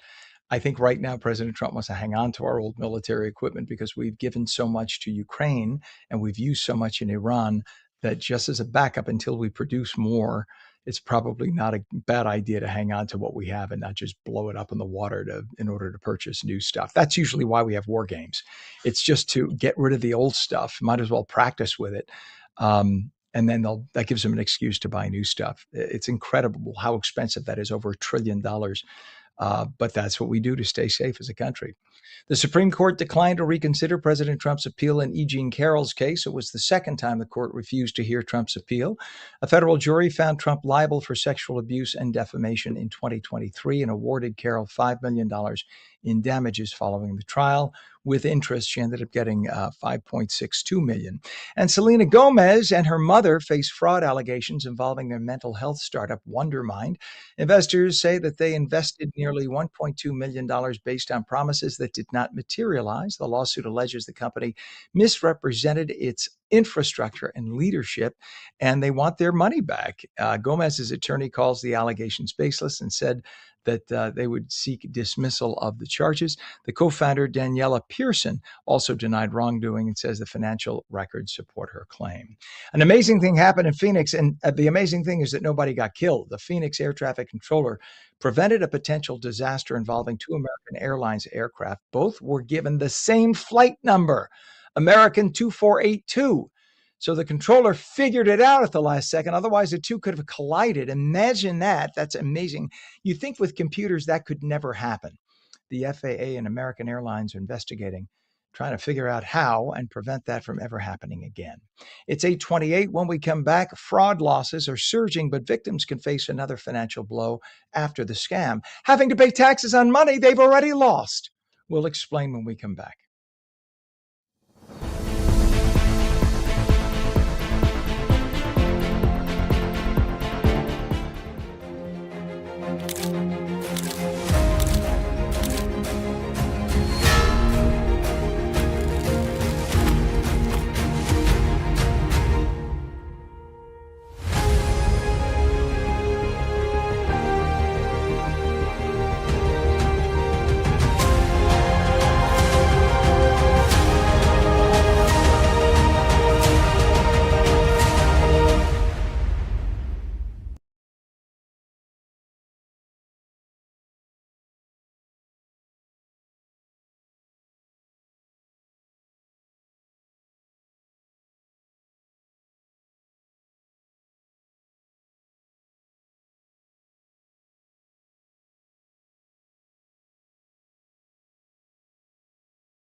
Very good morning. It is Tuesday, August 18th, 2026. We have a temperature of 75 degrees at 8:30. I'm Ken Rosato. Welcome back to On New Jersey Mornings. Areas of patchy fog this morning, partly cloudy today, highs upper 80s. Meteorologist Mike Favetta with the full Garden State forecast near you. Weather is brought to you by Viking Pest Control. Visit vikingpest.com. All right, Mike, this is sort of a typical mid-August day for the Northeast, right? There's nothing really unusual for us. Yeah, it's true. And typically, Ken, in mid-August, we usually have a little more activity over in the tropics, but there's nothing. It's been quiet, nice and clear down in the Atlantic Basin, and you can thank a lot of that Saharan dust for that reason. But what is also typical through July and September, thanks to our friends over at Viking Pest Control, seeing a big uptick in the mosquitoes and ticks and lanternflies too. Those have been pretty common as the lanternflies are making a big comeback this summer into the end of the summer season. So our forecast today down toward the beaches. We started off very foggy and cloudy, but we'll ultimately see some sunshine break through, giving us some hazy sunshine at best. With that, the bug meter back to the moderate level today because it's been so humid. Likely see a lot of those insects flying around, especially the mosquitoes. And grasses are a little bit higher thanks to those lawns being very, very well watered over the last few days. Notice the sunrise much later, sunset now 10 minutes before 8 o'clock. We're losing that daylight pretty quickly. A whole 20 minutes just in the last 2 weeks alone. So we're starting to enter that period of time of the year where we see the sunset so much earlier, more quickly, day by day. Water temperatures have warmed nicely into the mid 70s, and there's no risk of rip currents today, or at least a low risk down along the shore points, thanks to a calm breeze. By the time we get to Thursday, that's another round of wet weather through the afternoon. And then the weekend, seeing an uptick as well in rain heading into next week, but I think Monday turns nice and dry. So to put that into a map, you see all of the clouds that are around for today, clearing by this afternoon, getting a nice break in the clear sky. And tomorrow looks pretty decent until the end of the day. That's when some clouds are back at the BA by the afternoon, giving us some rain into Thursday. That clears out by Friday, starting off the end of the week, nice and dry and clear and beautiful. But then Saturday sees a quick turn with the rain returning, and that wet weather lasts into Sunday. So for the 7-day forecast, starts off wet, turns dry by Friday, and then quickly turns wet again for Saturday into Sunday, with a lot of rain forecast this weekend, specifically on Sunday, with all of those showers lingering. But the good news is it clears out just in time for Monday. Even the shore points cooler too by next week, only the upper 70s, so not terribly hot, Ken. Like not terribly hot. That's definitely nice. Sunshine is good, strong sunshine when it's only in the 70s. That's the best time to go to the shore. It You really think it's is. It's chilly, true. right? But Yeah. you lay by the sand and you get a little breeze off the ocean, and the warm sun bakes on your skin, as you can see, and you don't get overly hot. But that's when you need Hmm. lots of sunscreen because that's the best way to burn yourself, right? Got to be careful. You Hmm. don't feel like you're getting sunburn, but you are on a Right. day like that. Right. But this is the best time to go and get some sun between now and mid-September. This is when it starts. Perfect. All right, Mr. Mike, thank you very much, sir. At 8:33, our temperature is 75 degrees northern New Jersey, 74 Trenton, and it's 72 degrees now in Cape May. In terms of traffic, let's go over to the Turnpike, shall we? We have a crash on the New Jersey Turnpike Eastern Spur northbound, north of interchange 15W by I-280 in Kearney. All lanes are open, but you can see things are kind of dense, kind of heavy as people go by. You can see the crash on the shoulder. It's on the left side of your screen, which is the right shoulder, and that's causing a little bit of a slowdown, just heavy traffic. All over to the Hudson River crossings right now. The Holland Tunnel approach 139 from the Turnpike is bumper to bumper. That's going to cost you. See the lanes that are stopped toward the middle of the screen where it says my name at the bottom? That is, you got 3 lanes there stopped from there to the right. So that is the left tube. And now you got the other tube stopped. Wow. So everything's just an absolute mess. We're told 45 minutes into the Holland Tunnel. Lincoln is a much better bet, although it is heavy. It is moving slowly. This is 495 into the Helix. You can see, it's actually much better than it even was. So we're told right now it's 25 to 30 into the Lincoln Tunnel. GWB upper and lower level. That's great. It's only about 15 to 20 right now, 80-95 approach. You'll see the upper level on the right, it's normally upper on the right. This is the reverse shot. So that's the lower level. Something's going on. I don't know why that lane is stopped. That must be something at the toll booth. But just beware of that. That is now a problem. So try to take the upper level if you can, making your way to the GWB. It is 8:35. Fraud losses are surging, but victims can face another financial blow after the scam, having to pay taxes on money that they've already lost. Yeah, that happens. A bipartisan bill in Congress, a Tax Relief Fraud Victims Act, aims to change how the tax code treats fraud victims. And joining us is Courtney Werning, principal at Meyer Wilson Werning, to explain the current rules, what the bill could change, and what victims should know now. Good morning. Morning. Thanks for having me. Well, nice to have you on. It's something people really don't think about, but you become a victim in essence twice that way, don't you? Yeah, I represent basically victims of investment fraud or investment misconduct. And for the most part, these people are usually seniors. And when they're investing in an investment fraud scam, oftentimes this money is coming from a retirement account, a rolled over 401k, an IRA. And what happens is they may take $100,000 out to invest in the scam. Well, come April, they get a bill from the IRS for that taxable IRA distribution in the tax deferred account. So what HR 9500 is set to do is to restore that theft loss deduction for victims of Ponzi schemes, pig butchering, identity theft, things like that, to help these people sort of get back on their feet so they're not slammed with a tax bill after they've already lost a significant amount of their life savings.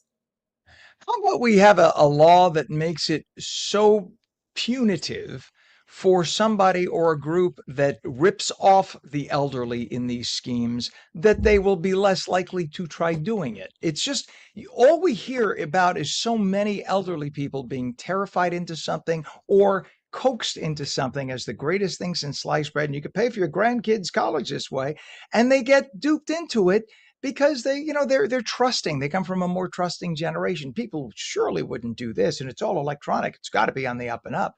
And then they get ripped off. It would be nice to have laws enacted that would be a little more serious on the offenders. Yeah. And it is an extremely big problem, like one that I would actually call a public health crisis. I think the 2025 numbers just for senior fraud reached almost $8 billion. Much of that was cryptocurrency losses. And I think you're right in that the problem is that it's a trusting generation, people who still answer their phones, people who trust institutions and sort of believe in the handshake and a promise. And so that's where the schemers go. That's where the fraud goes. And then out of these retirement accounts is where these tax problems arise. And now the IRS code did have this particular deduction written into its code for a very long time, pre-2017, when we saw the rollback in the tax code. So this has really only been a problem since 2017, and this new bill is going to fix that. Thank goodness. That's the first step. That's a good thing.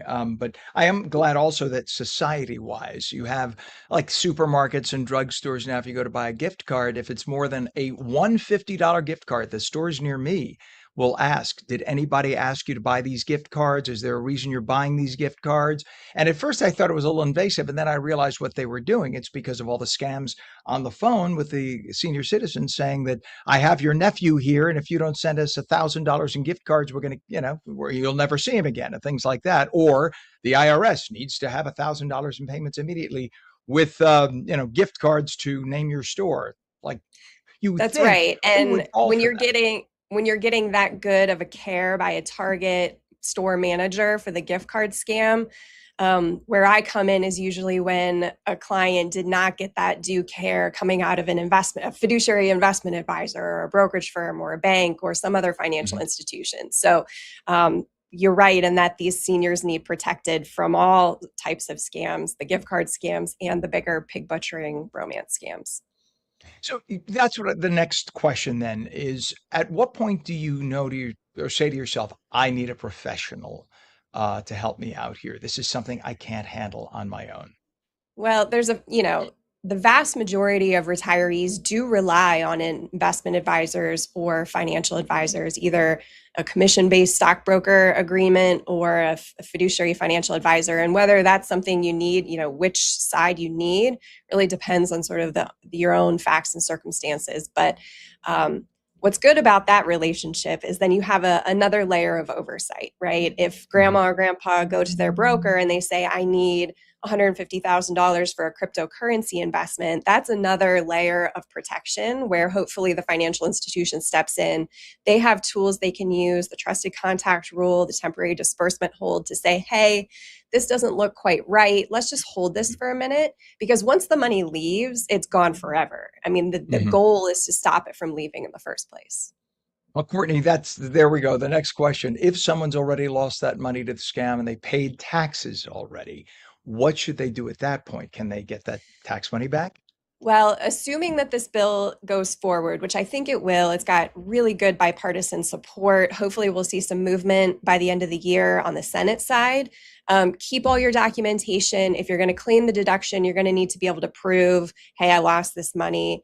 And I do believe the IRS is going to audit these deductions, at least at the outset. So keep all your paperwork to ensure that you can prove that you were the victim of a fraud. There is some movement on the House side to try to get it to be retroactive, going back to like 2021, to help the people who haven't been able to be helped yet. So even those victims have the potential to amend prior returns under this new bill. So having the paperwork to do that so you can support the deduction is what's going to be important. Brilliant. What is a website for more information, Courtney? You can go to my website at investorclaims.com. You can contact me directly there, and we can always have a chat about your options, what happened to you, to see if there's something that we can help you with. I love it. I love what you're doing, and it's just all too prevalent. This is happening more and more often. So thank you for raising the alarms, or ringing the alarms for everybody to know about it. Courtney Werning, principal at Meyer Wilson Werning. Thank you for coming on this morning. Thank you for having me. You bet. It is 8:42. When we come back, coffee. Oh, do I love my coffee? Coffee is getting a serious ice cream truck makeover. We're going to talk with the director of brand strategy from Java Factory. Areas of patchy fog this morning, partly cloudy skies today, highs in the upper 80s. Meteorologist Mike Favetta's full Garden State forecast in a moment. You're watching On New Jersey Mornings. Don't go away. We're back in 2 minutes.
Welcome back to On New Jersey Mornings. I'm Ken Rosato at 8:45. We'll take calls at 888-658-0234. A little patchy fog in some areas this morning. Partly cloudy skies today. Highs upper 80s.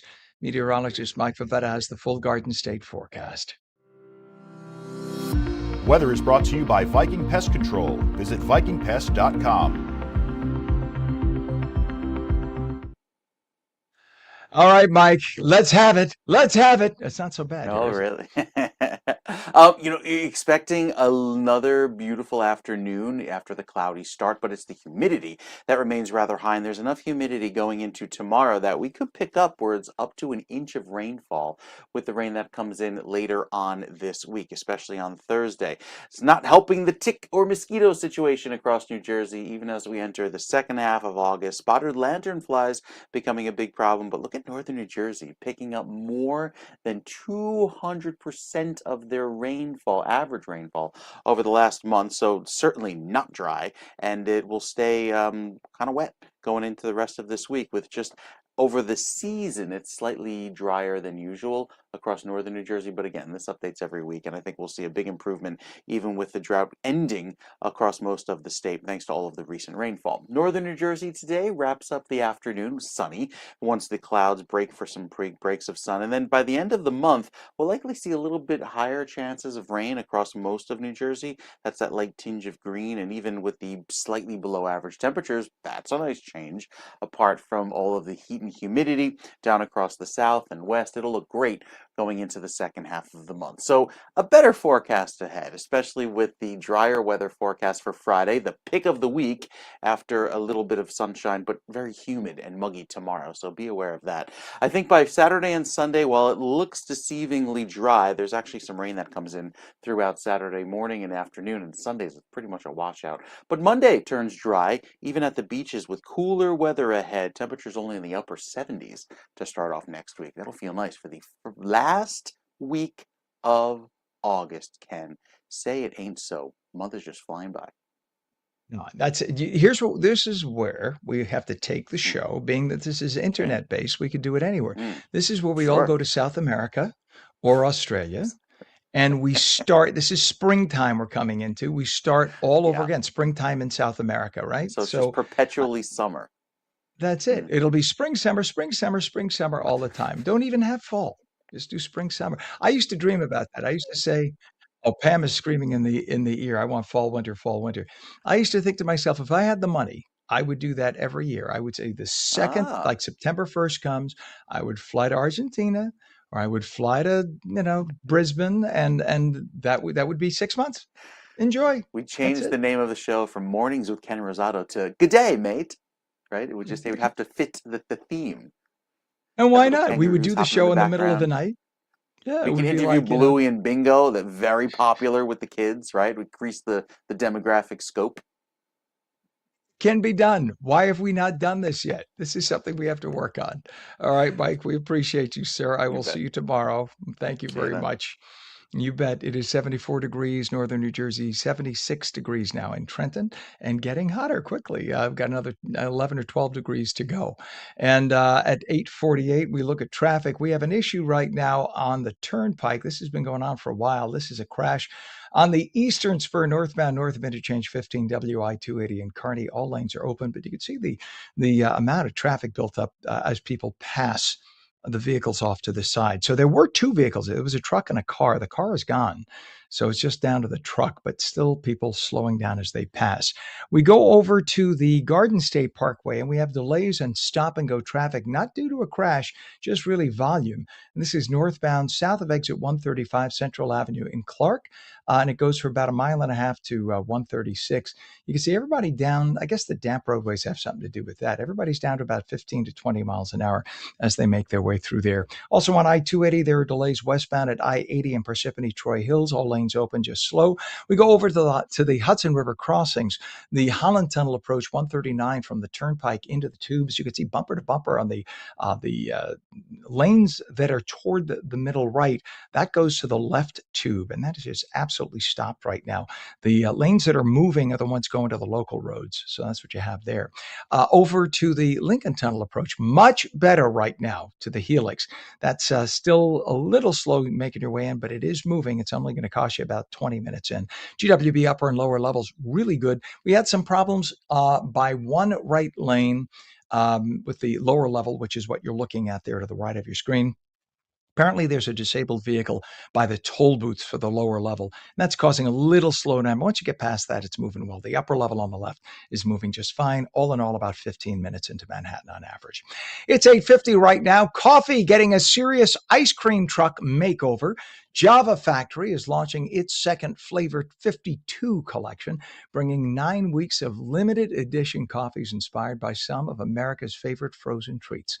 Joining us is Justin Skirbo, Director of Brand Strategy at Java Factory, to talk about the ice cream truck season and the year-long Flavor 52 flavor adventure. Good morning. Good to have you on. Good morning, Ken. Pleasure to be here. You bet. Nice to have you here. So this sounds incredible. Two of my favorite things on the planet. I drink about a quart of coffee a day. Don't tell my cardiologist. And I love ice cream and always have. So what inspired Java Factory to bring the ice cream truck experience into coffee? Absolutely. So we at Java Factory are the masters of flavored coffee. We've been doing it for over 14 years, and we really wanted to make a splash with this new activation we're doing called Flavor 52. And it's 52 weeks of 52 different flavors of coffee, one released every single week for the next year. And as we're leading into season 2, this is called Ice Cream Truck. This is going to be a major series of collaborations that we're doing with some brand favorites like Klondike and Good Humor. And really, we just want to bring a lot of new innovation and creativity to the coffee space. You know, in other consumer packaged goods like potato chips or ice cream, we see so much creativity with flavors, and we just want to bring that same energy for coffee. So what do we expect when we come into Java Factory? What are we going to see? A specialty sign with all the different flavors, and you're going to mix in the ice creams? That's exactly right. Think Willy Wonka, right? Yeah, so we just want to create something really, really interesting with each of the different flavors that we're doing. So, like I said, it's going to be a mix of both like major brand collaborations like Klondike, but then also making some original flavors that are Java Factory originals. We've got a whole team of flavor scientists that are trying to make something really unique and interesting every single week. I love that. And it was important to do something different every week, right? So that it didn't just get boring for people. Well, that's it. When you're trying to do something as ambitious as launching a new flavor of coffee for an entire year, you want to be able to hold people's attention from week to week. So, what we did was we collected them into different seasons. Like we mentioned, our next season coming up is Ice Cream Truck, and it's all themed around that. But we want to basically be able to carry people's excitement throughout, this entire experience and really start to refresh people's interest in coffee and show them something new and different every step along the way.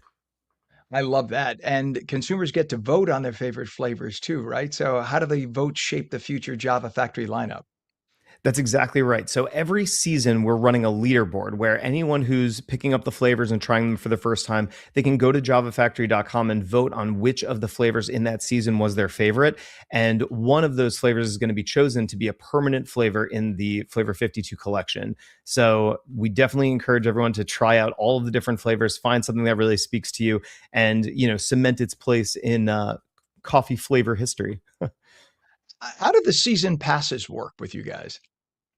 Yeah, so each season, like we said, is collecting about 8 to 9 different weeks of coffees. And if you go to javafactory.com, you would be able to see sort of like a teaser of what that next season is going to be. And you can either pre-order the entire season, pick them up one box at a time, or we have our VIP collection, which is joining us for the entire flavor journey, which means every week you would receive a new flavor and basically be able to try the entire Flavor 52 experience from beginning to end. I love that. And being a dedicated coffee holic as I am, I just love the fact that you folks are so in love with what you do and really make coffee an experience as opposed to just kind of part of the day to day. I got to have my cup of coffee in the morning. You make it something to look forward to and something exciting. Well, that's exactly it. I feel like coffee has been a pretty, stable industry for a while. There's a lot of like, the go-to flavors, your hazelnut and your French vanilla. But what we wanted to do is really shake it up, make every morning exciting so that when you go down, to your Keurig and you're, choosing your coffee for the morning, we want to give you something exciting, make those mornings something really interesting and different. And we Ha- hope that Flavor 52 is able to bring that energy and carry it across this entire experience. Are there certain flavors though that are just the mainstays that people always have as a go-to? Oh, for sure. So, Java Factory as a brand, we have a bunch of our established flavors like blueberry shortcake and things like pistachio, and a lot of different flavor combinations is really what our specialty is. So those are going to be stable forever. Flavor 52 is something very unique where this time they're all limited edition flavors. So you get to try each one along the way. And then, like we said, you get to vote on which ones stay permanent. So if there's a flavor that you really like, make sure that you vote at Flavor Factory, javafactory.com. And yeah, definitely check out the rest of our stock to see what other, flavor combinations might speak to you. Justin, the first thing that came to mind when I read this was like the Jelly of the Month Club, and I don't mean that in a demeaning way. I mean that No, I in know a exactly what good you mean. way. Same thing like Wine of the Month, because normally you wouldn't take the time. Like you'd think in the back of your mind, maybe I'll do that, but then you don't get to it. Having Yeah. this kind of forces you to try something different. And who knows? You may find this whole new flavor you never thought of that becomes your favorite new coffee. And then boom, you have something that you'll love for years. Who knows? Yeah, I mean, that's exactly right. And that's why we think the season pass holders for each of these different steps along the way are going to have such a unique and awesome experience because they get to have that sort of refreshed, coffee palette every single week. And, most people don't think about like, what does ice cream flavored coffee taste like? But I promise you, Right. we have put together some of the most interesting and unique flavors that you've ever tried. That's awesome. I mean, I think back if what would have happened if not for the individuals in the Andes who had those beans on a plant and said, "Gee, I wonder what'll happen if we dry them and then roast them and then grind them and then put water on them and then taste them and they'll be bitter and we'll make something." I mean, there were so many steps before a freaking cup of coffee came out of it, if you think about it, and yet it is the most delicious and addictive thing in the world. But yet if not for the inspiration by those individuals, how many years ago, we wouldn't be sitting here having this conversation right now, would we? It really is unbelievable. And it's something that I feel like everybody's so passionate about, whether, your makers like us or if you just enjoy a cup of coffee every day. And that's why, we want to be able to, continue to have that fresh and exciting experience and really, elevate coffee as we know it. Well, I happen to be, as I mentioned at the top, a coffeeholic, and I love what you guys are doing. I think you're fantastic, and I want you to do as great as you are right now. I want you to go and just be so huge that everywhere we turn, we see you. What's a website for more information, Justin? For sure. So it's javafactory.com or flavor52.com. You can check out all of the flavors that we've released so far, see which our limited edition flavors are still available. And if you want to join the journey, you can go to flavor52.com and sign up for a season pass and, check out everything that's on the way. Well, I'm there already. Just so you know, I'm not kidding. I'm there already on your website. You see, I'm not lying. Justin Skirbo, Director of Brand Strategy at Java Factory. Thank you so much for coming on this morning and come back again, please. Thank you, Ken. I appreciate the time. You bet. Have a great day. Oh man, that's it. Their stuff is great. I love the fact that they're doing all the different flavors. Meteorologist Mike Favetta says some patchy fog this morning, partly cloudy today, highs upper 80s, and that is on New Jersey mornings for your Tuesday, August 18th, 2026. I'm Ken Rosato. See you again tomorrow morning.